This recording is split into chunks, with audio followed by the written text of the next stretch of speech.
खुदा करे कि मैं गलत सोच रहा हूँ, लेकिन ये हालात मुझे नज़र आ रहे हैं कि अगर आपने इलेक्शन करा भी लिया और आपने एक मेजर पार्टी को इलेक्शन में पार्टिसिपेट या लेवल फील्डिंग ना दी, तो वो इलेक्शन के अगले ही दिन जो है लोग गली बाजारों में आ जाएंगे कि हम इस इलेक्शन को नहीं मानते। बहुत कुछ खेल पाकिस्तान के खिलाफ हो रहा है। तो इस्लाम दुश्मन कुव्वतें जो हमें जौहरी ताकत नहीं देखना चाहती, आपकी सरहदें अफगानिस्तान से ना मिले, आपकी सरहदें ईरान से ना मिले, सिर्फ और सिर्फ भारत से मिले, वही तब्दीली चाहते हैं। अब भारत की हम मिसाल दे रहे हैं, सुप्रीम कोर्ट का फैसला हो, 5 अगस्त 2019 की जो भी उनके इक़दामात हो, वो रिफ्लेक्ट कर रहा है कि वो अंदरूनी तौर पर जब मजबूत हो रहे हैं, उनकी मैशत मजबूत हो रही है, एज अ रिज़ल्ट उनकी दुनिया की जो ताकतें हैं उनके साथ ताल्लुकात बेहतर हो रहे हैं। सो दे अंडरस्टैंड कि जो भी वो इकदाम लेंगे कोई रिएक्शन नहीं आएगा या इस तरह का रिएक्शन होगा जिसको वो मैनेज कर लेंगे। क्या आप मुझे बताएं कि आज अगर टेबल के ऊपर इंडिया आपके सामने आ जाए कि चलें इस पे बात करते हैं, जो हमारी इस वक्त ओवरऑल पोजीशन है, जो पॉलिटिकल इंस्टेबिलिटी है, जो हमारी इकोनॉमिक वल्नरेबिलिटीज हैं, डू यू थिंक कि हम बेहतर को निगोशिएट कर सकेंगे? नमस्कार दोस्तों, जय हिंद। तो दोस्तों, एक तरफ तो जो हमास का लीडर मारा गया उसके बाद से पाकिस्तानी मीडिया मातम कर रहा है और मतलब कि आपको पता ही है कि ये लोग हमेशा जो बकवास करते हैं कि भाई सारे के सारे जो फ़िलिस्तीनी हैं वो पाकिस्तान की तरफ देखते हैं। हालांकि पाकिस्तान की अभी तक इतनी भी हिम्मत नहीं हुई कि एक फ़ौजी भी वहाँ पे इज़राइल के ख़िलाफ़ लड़ने के लिए भेज दे। वही दूसरी तरफ अब जो पाकिस्तान के अंदर इलेक्शन होने वाले हैं, फरवरी में शायद बताए जा रहे हैं, तो उसमें बताया जा रहा है कि पाकिस्तान के अंदर शायद कुछ बड़ा हो सकता है, क्योंकि एक पार्टी जीतेगी, दूसरी पार्टी वो मतलब उन चुनावों को मानेगी नहीं, उन नतीजों को मानेगी नहीं, तो वो शायद हो सकता है पाकिस्तान के अंदर कुछ बड़ा करे। तो ऐसे में कहीं ऐसा ना हुए भारत बहती गंगा में हाथ धो ले, मतलब कि पाकिस्तान में जो 1971 में हुआ था वही हाल दोबारा पाकिस्तान का हो जाए।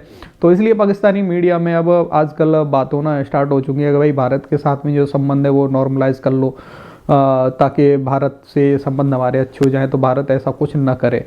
बाकी आप इंटरेस्टिंग वीडियो एंजॉय करें। वीडियो पसंद आए तो लाइक करना, चैनल को अभी तक आपने सब्सक्राइब नहीं किया तो प्लीज़ चैनल को सब्सक्राइब जरूर कर लेना। अब हम जिस इशू पर बात करने जा रहे हैं वो है हमास का और इसराइल के दरमियान जो इस वक्त जंग जारी है, जिस पर पूरी दुनिया खामोश तमाशाई है, लेकिन जो वेस्ट है वो पूरी तरीके से सपोर्ट कर रहा है इसराइल को।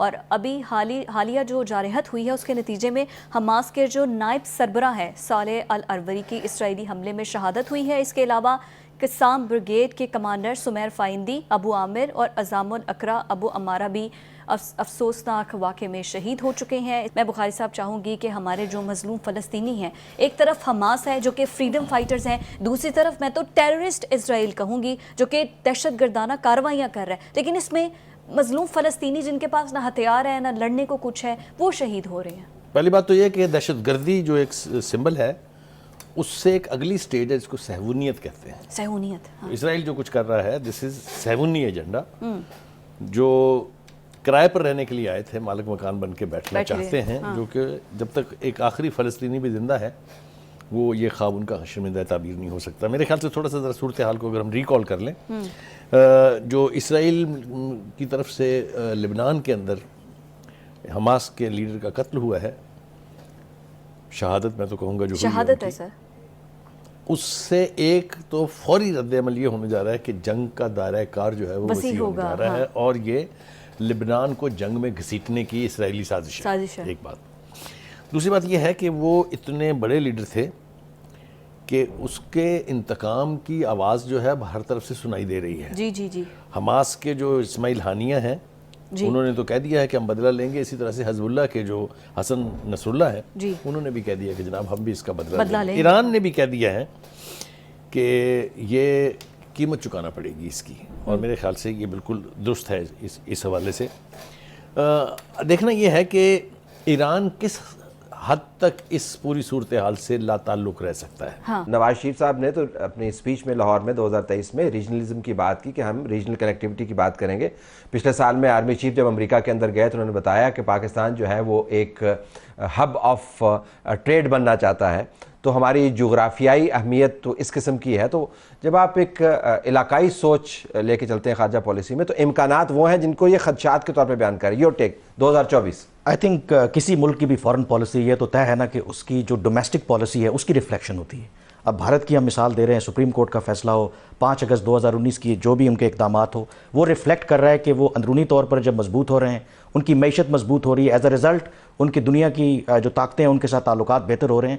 सो दे अंडरस्टैंड कि जो भी वो इकदाम लेंगे कोई रिएक्शन नहीं आएगा या इस तरह का रिएक्शन होगा जिसको वो मैनेज कर लेंगे। नंबर 1 ये चीज़। दूसरी, मैं थोड़ी सी एक अनपॉपुलर यहाँ पे बात करूँगा। आई थिंक प्रॉब्लम ये है कि ओवर द ईयर्स पास्ट में जो भी हमने इनिशिएटिव्स लिए, आई थिंक हमने कश्मीर के ऊपर और इंडिया के साथ जो हमारी बारगेनिंग चिप थी, because of our own follies, हमने वो इनिशिएटिव लूज़ किए हैं। आज मैं आपको बता दूं कि अगर भारत का कोई भी एक निचले दर्जे का एक ऑफिशियल जो है वो ये कह दे कि Kashmir is a disputed territory और हम दो तरफा तौर पर पाकिस्तान के साथ उसको रिजॉल्व करना चाहते हैं, तो that would be seen as a big diplomatic victory for Pakistan. कहाँ से हमने शुरू किया था?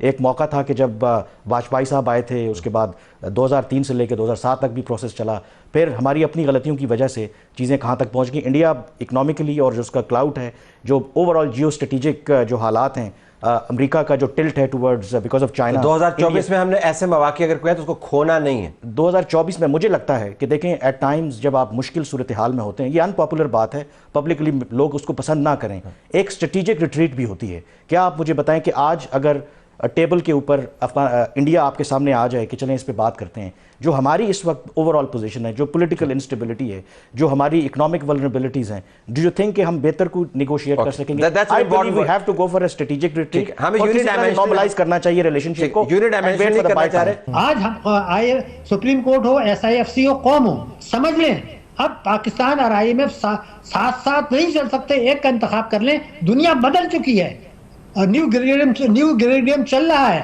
आप IMF के प्रोग्राम 24 के बाद अगर जाने की तैयारी कर रहे हैं तो पाकिस्तान और IMF साथ नहीं चलेंगे। मैं बार बार कह रहा हूं, बहुत कुछ खेल पाकिस्तान के खिलाफ हो रहा है। तो इस्लाम दुश्मन कुव्वतें जो हमें जौहरी ताकत नहीं देखना चाहती, आपकी सरहदें अफगानिस्तान से ना मिले, आपकी सरहदें ईरान से ना मिले, सिर्फ और सिर्फ भारत से मिले, वही तब्दीली चाहते हैं। वो आगे चल के हमारे जौहरी प्रोग्राम और मिसाइल प्रोग्राम को जो है वो नुकसान पहुंचाना चाहते हैं। आगे चल के पाकिस्तानी फौज और पाकिस्तानी अवाम में नफरत पैदा करना चाहते हैं। जिस फौज से हमें मोहब्बत है, वो पाकिस्तानी अवाम और पाकिस्तान की हुकूमत से में एतमाद का बुरान पैदा करना चाहते हैं। वो पाकिस्तान के करोड़ों अवाम को ये मैसेज दे रहे हैं कि आपकी जिंदगी में, आप में और आपकी अगली नस्ल में इस मुल्क में कोई मुस्तकबिल नहीं है, आप अपने बच्चों से मायूस हो जाएं। ये है वो सलामती के खतरात। ये तो आप सलामती खतरात बता रहे हैं। इसका मतलब ये कि जो नई हुकूमत आएगी वो एक IMF प्रोग्राम में जाएगी और वो प्रोग्राम जो आप कह रहे हैं कि बहुत मुश्किल होगा, यानी और ज्यादा मुश्किल होगा, मजीद कंडीशनैलिटीज के साथ होगा, जिससे मजीद महंगाई और आम आदमी की जिंदगी मजीद मुश्किल होगी in the next few months foreign elections के बाद। आपको लगता है वो ये चाहेंगे कि आलमी बैंक जो आजकल बातें कर रहा है, वो सब बातों को नजरअंदाज करके आवाम को कुचल के पाकिस्तान पर एक कर्जा दिया जाए, ताकि वो मकासद जो मैंने आपको बताए हैं, ताकि खुदा न खास्ता आगे चल के डिफॉल्ट पर लेने की कोशिश की जाएगी। तो मैं आपको बता दूं क्यों। आप जो कुछ टेस्ट का हदफ अगले साल रखने वाले हैं, उसमें से NFC अवार्ड के पास पैसा दे दें, तो आपके पास सूद के लिए पैसा नहीं है, आपके पास दफा के लिए पैसा नहीं है। तो जो मुल्क दफा के लिए कर्जा ले रहा है, सूद के लिए कर्जा ले रहा है, उसकी कौन सी सलामती होगी? मैं क्या बात कर रहे हैं आप? देखिए कुछ आप वाज़े तौर पर समझ लें, NFC अवार्ड निकाल दें FBR के टैक्सेस में से, तो आप सूद ही अदा नहीं कर सकेंगे। तो दफा के लिए भी कर्जा लेंगे, इसके लिए भी देंगे। ये सलामती के लिए खतरा है, पाकिस्तान की मईशत के लिए खतरा है, पाकिस्तान के जोग्राफियाई प्रोग्राम के लिए खतरा है। न्यू ग्रेड गेम ऑपरेट कर रहा है। आज वो दुनिया नहीं है जो 2019 से पहले थी। दुनिया बदली है, पाकिस्तान क्यों नहीं बदलता? हमारी SIFC क्यों नहीं बदलती? हमारी सियासी पार्टियां नहीं बदलती? हमारे अवाम क्यों नहीं बदलते? हमारे मीडिया क्यों नहीं बदलता? हमारा बाशऊर अवाम क्यों नहीं बदलते? मैं आपको यकीन दिला रहा हूं, पाकिस्तान की सलामती, पाकिस्तान की जोग्राफी सरहदों, पाकिस्तान की मईशत, पाकिस्तान के खिलाफ खौफनाक साजिश तैयार है। आलमी बैंक की वार्निंग नजर आ रही है। 18 बिलियन के कर्जे दे चुके, आज वो कहते हैं कि हमारा मॉडल नाकाम है। हमें तो ये बात उनको भी पता थी कई दहाइयों से। IMF जो 23 कर्जे दे चुका है, उसको नहीं पता था ये मॉडल नाकाम है, वरना 22, 18, 19, 20, 21, 22, 23 क्यों दे रहे हैं? तो ये दुनिया को तो पता था। आज वो घेरा तंग कर रहे हैं और हम मुस्कुरा रहे हैं, ये इलेक्शन हो गया, वो चोर है, वो डाकू है। अरे भाई, मुल्क को बचाएं। तो दोस्तों, आपने ये वीडियो देखा। लास्ट में जो पाकिस्तानी था ये बात कर रहा था कि भाई दुनिया साजिश कर रही है पाकिस्तान के खिलाफ। मतलब कि यार इन भिखमंगों के खिलाफ दुनिया साजिश करती है हमेशा। और इसने जो बदलने की बात की थी कि हमारा मीडिया नहीं बदल रहा, हमारी आवाम नहीं बदल रही, हमारे हुक्मरान नहीं बदल रहे, लेकिन इसने एक चीज़ का नहीं बोला आर्मी के बारे में कि भाई हमारी आर्मी नहीं बदल रही है। इसको आर्मी बदलने की ज़रूरत है पाकिस्तानियों को सबसे पहले, क्योंकि जितना भी पैसा आता है वो तो पाकिस्तानी आर्मी खा जाती है। डेवलपमेंट का पाकिस्तान के अंदर तो कोई काम ही नहीं है। मतलब जो पाकिस्तान के आज के हालात हैं वो पाकिस्तानी आर्मी की वजह से हैं। फिर भी ये बकवास करते हैं कि भाई दुनिया साजिश कर रही है। और रही बात भारत के साथ में संबंध की, तो भाई ये सबने देख रहे हैं कि भारत के साथ में संबंध अच्छे करेंगे। और 2024 जो अब फरवरी में चुनाव होने वाले हैं उनमें देखते हैं पाकिस्तान में क्या खेल होता है। बाकी दोस्तों आपका क्या कहना है इस वीडियो के बारे में, अपनी राय कमेंट में जरूर देना।